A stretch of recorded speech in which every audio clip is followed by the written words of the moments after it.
BJP के जो प्रमुख हैं सोमवीर राजू, उन्होंने कल एक रैली में बोला कि आप हमें वोट दीजिए, 1 करोड़ के करीब हमें वोट दीजिए तो हम 50 से 70 रुपए के बीच में आपको लीगर प्रोवाइड कराएंगे। तो वो नरेंद्र मोदी की पॉलिसी है, सबका साथ सबका विकास को सबको पिलाओ, वही पॉलिसी चल रही है। यानी अब शराब पिलाएंगे, एक आदमी बोलता है शराब पिलाएंगे, केरल का आदमी कहता था कि आपको बीफ खिलाएंगे।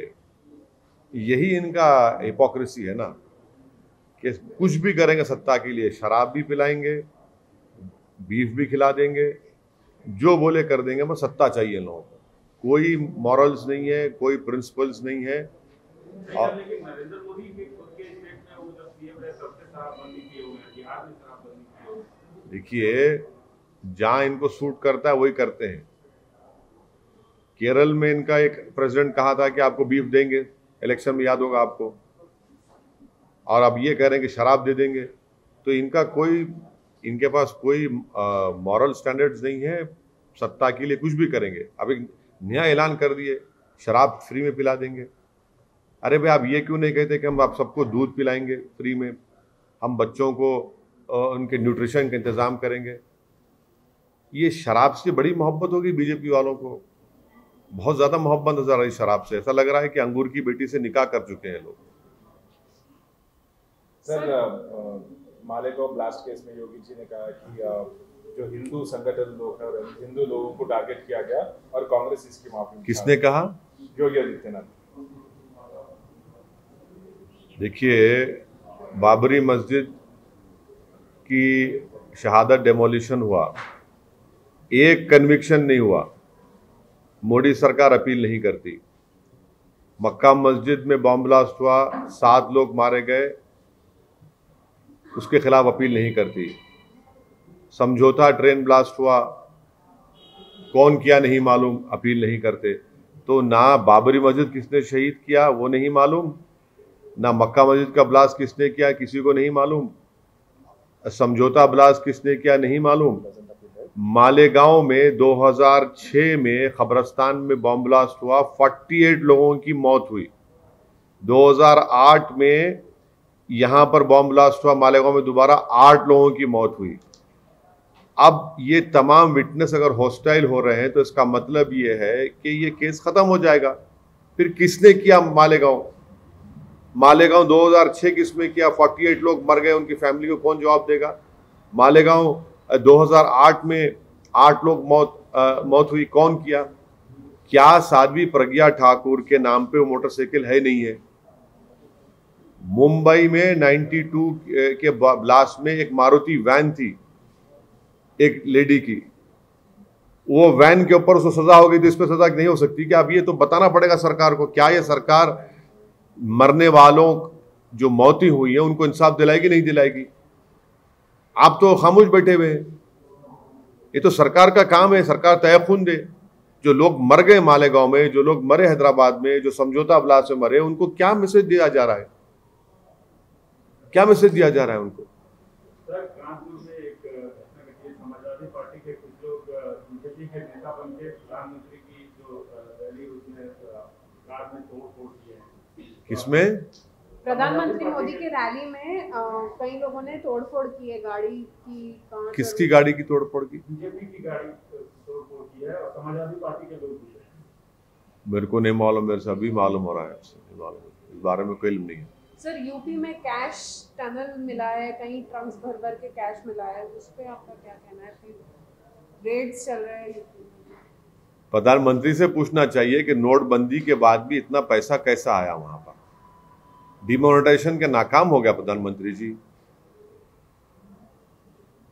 500 गई, 2000 गई, क्या क्या बोले थे। अब ये भाई यहाँ तो माशाल्लाह खजाना निकल रहा है, 180 करोड़ रुपये, जिसमें 2000 की नोटें भी हैं।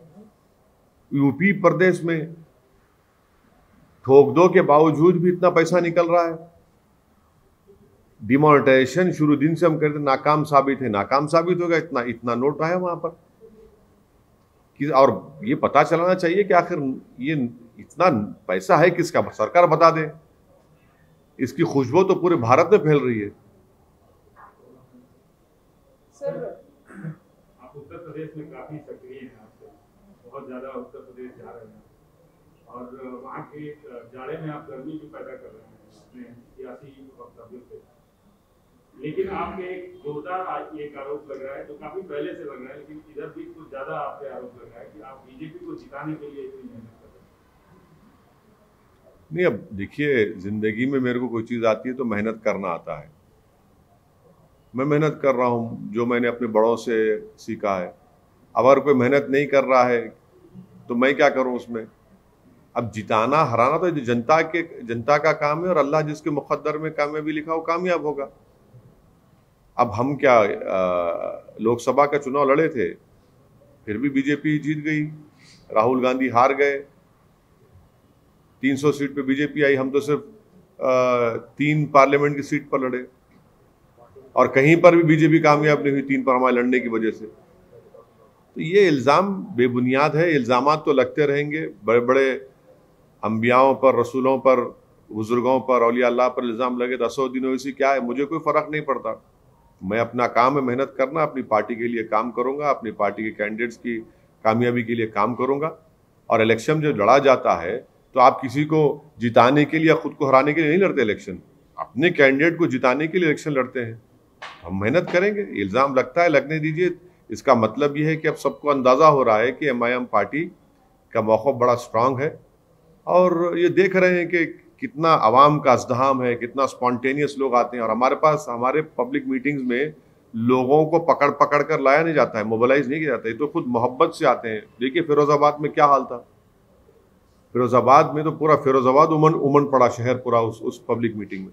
सर, हम ये जो कैश टनल की बात करते हैं जो अभी रिसेंटली मिला है, तो बीजेपी कह रही है कि इसमें एसपी का हाथ है, मतलब एसपी पार्टी का हाथ है, पर एसपी वाले कह रहे हैं कि उनका कोई हाथ नहीं है। नहीं, चलिए किसका हाथ है नहीं है, मगर इतना पैसा एक आदमी के पास कैसे आया? तो डिमोनेटाइजेशन नाकाम साबित हुआ। प्रधानमंत्री से हम अपील करेंगे कि आप एक्सेप्ट कर लीजिए ऑन रिकॉर्ड कि मैंने डिमोनेटाइजेशन किया, जिसकी वजह से बिल्कुल नाकामी हुई और डिमोनेटाइजेशन की वजह से सिर्फ गरीब पिट गया, स्मॉल स्केल इंडस्ट्रीज बर्बाद हो गई, हजारों की तादाद में नौकरी चले गई। अभी तक डिमोनेटाइजेशन का इफेक्ट गरीबों पर, नौजवानों पर, उनका बेरोजगारी मुकद्दर बन गया। मगर इस तरह के लोगों के पास तो आज भी नोट है और कल भी रहेगा। तो डिमोनेटाइजेशन नरेंद्र मोदी का जो ब्रेन चाइल्ड था वो सरासर नाकाम साबित हुआ है। सर, बिहार के चुनाव में आपका रिजल्ट तकरीबन 90% के आसपास। नहीं, 19 सीट लड़े थे, जिसमें से हम 5 सीट पर कामयाबी हासिल किए। 9 पर महागठबंधन जीते हमारे खिलाफ में और 6 पर NDA ने कामयाबी हासिल की। कितनी सीटें उम्मीद कर रहे हैं? अब देखिए ना, मैं हथेली की लकीरों को देखकर बोलने वाला तो एक्सपर्ट नहीं हूँ, ना मैं सेफोलॉजिस्ट हूँ, ना सितारों को देखकर बोलने का इल्म है। हाँ, मेहनत करना मेरे हाथ में है, मेहनत हमारे पूरे पार्टी के लोग कर रहे हैं और मुझे यकीन है कि इंशाअल्लाह ताला पहले से बनिस्बत MIM का बेहतर परफॉर्मेंस होगा। और हमको उम्मीद है अल्लाह से और उत्तर प्रदेश की जनता से कि वो अपने दुआओं से, अपने वोटों से नवाज कर MIM के उम्मीदवारों को कामयाब करेगा। कितने सीट सर? 100 सीट पर तो शौकत साहब प्रेसिडेंट ऐलान किए हमारे कि हम चुनाव लड़ने की तैयारी कर रहे हैं। सर अभी मतलब कैंडिडेट्स, अरे इतने बड़े पार्टी ऐलान नहीं करे, अब हमारे से पूछ रहे हैं। बीजेपी रूलिंग पार्टी, उनसे पूछ लीजिए 300 में कितनों को ड्रॉप करेंगे, 100 को करेंगे, 50 को करेंगे। उत्तर प्रदेश के जो पुराने मुस्लिम लीडर्स हैं, कुछ मौलाना हैं, उनको आपकी उत्तर प्रदेश में जो आपकी आमद हुई है उससे बड़ी तकलीफ हो रही है, क्या कहना है? नहीं, मैं उनकी तमाम की इज्जत करता हूँ और उनको तकलीफ हो रही है तो मेरे पास उनकी तकलीफ की दवा है, वो मुझसे रब्ता कर लें, उनकी तकलीफ दूर हो जाएगी अगर मुझसे मुलाकात करेंगे। मगर उनको ये देखना है कि जयंत चौधरी के स्टेज पर 10 साल का ज़मीरुल्लाह एक MLA है, उसको आप ढकेल देते हैं। कई ऐसे वीडियोस आ रहे हैं कि बड़े बड़े मुस्लिम नेता हैं समाजवादी के, उनको पीछे बिठाया जाता है। ये क्यों हो रहा है? हम तो ये बोल रहे हैं कि हिस्सेदारी की लड़ाई MIM पार्टी लड़ रही है। आप हिस्सेदारी की लड़ाई में आप शामिल हो जाइए, आप आगे बढ़िए, हम आपके पीछे काम करेंगे। आप बहुत आपने साथ दिया, आप देखिए कितने सम्मेलन, ब्राह्मण सम्मेलन हो रहा है, ठाकुर सम्मेलन होता है। अरे भाई, मुसलमानों की तो कोई अहमियत ही नहीं रही ना उत्तर प्रदेश में, उनकी वोट की वैल्यू की अहमियत नहीं रही। तो इसलिए हम इन तमाम बुजुर्गों से ये अपील कर रहे हैं कि इन नौजवानों की सरपरस्ती करिए बाप। ये जो नौजवान जो दौड़ रहा है, हिस्सेदारी की लड़ाई लड़ रहा है, आप उन नौजवानों की सरपरस्ती करिए, उनके लिए दुआ करिए, उनके लिए आशीर्वाद करिए, और यकीनन आपको जो तकलीफ हो रही है मेरे पास उसका इलाज है, मेरे से मुलाकात करिए। सर, कांग्रेस मतलब सपोर्ट करना, योगी का स्टेटमेंट आपने देखा होगा, कांग्रेस सत्ता में है जब हिंदू संगठन के लोगों को टारगेट करके मालेगांव ब्लास्ट में फंसाना, और जब ऑपोजिशन में है विरोध करना, ये योगी जी का स्टेटमेंट था। इस पे आप देखिए, चाहे सुनिए चाहे कांग्रेस पावर में रहो या बीजेपी पावर में रही है, मिसकैरेज ऑफ जस्टिस अगर किसी से हुआ है तो मुसलमान से, दलित से हुआ है, आदिवासियों से। इन दोनों पार्टियों ने किया है। तारीख है, हमारी हिस्ट्री है कि कितने जेलों में सड़ गए। यूएपीए का इस्तेमाल किस पर होता है, पोटा का इस्तेमाल किस पर हुआ, टाडा का इस्तेमाल किस पर हुआ, मुसलमान, दलित, आदिवासी पर हुआ। और तमाम मिसकैरेज जस्टिस है, कंप्लीट मिसकैरेज ऑफ जस्टिस अगर किसी से हो रहा है तो इन 3 कम्युनिटीज से हो रहा है। ये दोनों पार्टीज जो पावर में रहते हैं, इसमें कोई डिनाई नहीं कर सकता। 1.5 साल, 3 साल, 4 साल जेल में और बरी हो जाते हैं। क्या बीजेपी के 6.5 साल में उन्होंने इस्तेमाल नहीं किया? कानून को गलत इस्तेमाल किया, जेलों में डाल दिया, और 4 साल 5 साल के बाद बरी हो जाते हैं। कोई पूछने वाला नहीं है उनको, कोई सजा देने वाला नहीं है उन पुलिस ऑफिसर्स को। सर, क्या करना चाहिए सर? मतलब आप अभी क्या करना चाहिए, कैसा? कानून में तरमीम करिए कि जो कोई भी गलत तरीके से किसी पर झूठा केस डालेगा तो उस पर भी सजा होगी, उसको, ऑफिसर पर या जो भी प्रोसिक्यूशन करेगा। क्या बात है, आप बताइए, 5-5 साल 6-6 साल आप जेल में रहेंगे और जब निकलते हैं उसके बाद केस खत्म, कोई पूछने वाला नहीं है।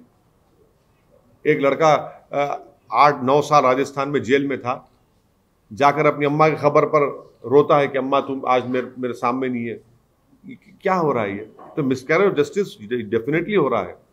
और इसी तरह के कानून जब आप बनाएंगे तो कानून आप बना देते, बुक कर देते और जेल में उनको डाल देते, सड़ा देते वहां पर, और 8-9 साल के बाद बरी होते। सर, कोविड केसेस जैसे हम देख रहे हैं बढ़ रहे हैं दिन बर दिन, और अब जो है वो प्रधानमंत्री नरेंद्र मोदी ने बूस्टर डोज भी अनाउंस कर दिया है। देखिए, प्रधानमंत्री जो है ना, वो बूस्टर छोड़िए, प्रधानमंत्री हमको ये बता दे कि मैंने पार्लियामेंट की स्पीच में ये कहा था कि हमारे हेल्थ वर्कर जो है फ्रंट लाइन, उनको कोविशील्ड या कोवैक्सीन का 2 डोज लेकर 7.5-8 महीने हो गए। अब ये कह रहे हैं कि प्रिकॉशनरी वैक्सीन।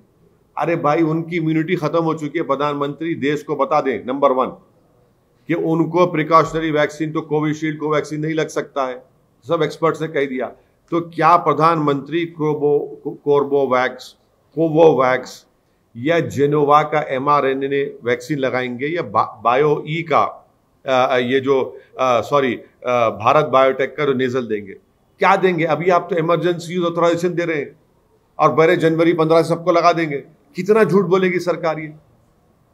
जनवरी 15 से अगर आप लगाएंगे हेल्थ वर्कर्स को, और 60 साल की उम्र के जो बुजुर्ग हैं जिनको कोमोर्बिडिटी, कौन सा लगाएंगे सरकार, बताइए आप? इमरजेंसी यूज ऑथराइजेशन का मतलब क्या है? कि जिसको इमरजेंसी में यूज करेंगे। ये बता रहा है कि इस सरकार के पास प्रिकॉशनरी वैक्सीन या बूस्टर वैक्सीन की तैयारी नहीं है, कुछ तैयारी नहीं है, और देश को झूठ बोल के आंखों में धूल झोंक रहे हैं। ओमाइक्रॉन के लिए बूस्टर शॉट या प्रिकॉशनरी वैक्सीन जरूरी है। आप क्या देंगे? कोविशील्ड कोवैक्सीन तो नहीं दे सकते ना आपको mRNA वैक्सीन देना पड़ेगा। इंग्लैंड, यूके ने सितंबर में ऑर्डर किया था, आपने 1500 करोड़ रुपए दिए किसको? कॉर्बोवैक्स को। कब देगा वो? कब देगा? जनवरी के एंड में देगा। आप कह रहे 15 जनवरी से सबको लगा देंगे, पूरे डॉक्टर्स को, फ्रंटलाइन वर्कर्स को, और आपके 60 साल के ऊपर जो है। आप कौन सा देंगे बताइए ना? और कितने आपके पास मेडिसिन है बताइए, वैक्सीन कितने आपके पास? कुछ नहीं है, कुछ तैयारी नहीं है आपके पास, सिर्फ अनाउंसमेंट, जुमला, हेडलाइन मैनेजमेंट है। बच्चों को भी 3 तारीख से। अरे कौन सा लगाएंगे बच्चों को? आप तो इमरजेंसी ऑथराइजेशन का मतलब है कि इमरजेंसी में लगाएंगे। आप कौन सा कॉर्बोवैक्स लगाएंगे, कोवोवैक्स लगाएंगे, या फिर वो भारत बायोटेक का नेजल का ड्रॉप्स करें, कौन सा लगाएंगे? आपका कोई ब्लूप्रिंट ही नहीं है, आप तो सिर्फ अनाउंस कर दिए। ये तो सेकेंड वेव आने से पहले वैसे ही हुआ था, अब ऐसे ही कर रहे हैं लोग। हम तो समझे कि सेकेंड वेव में जो बर्बादी हुई, जो लाखों में लोग, भारत के लोग मारे गए थे, आप उसके लिए तैयार रहेंगे थर्ड वेव के लिए, मगर अभी भी आप वही गलती कर रहे हैं।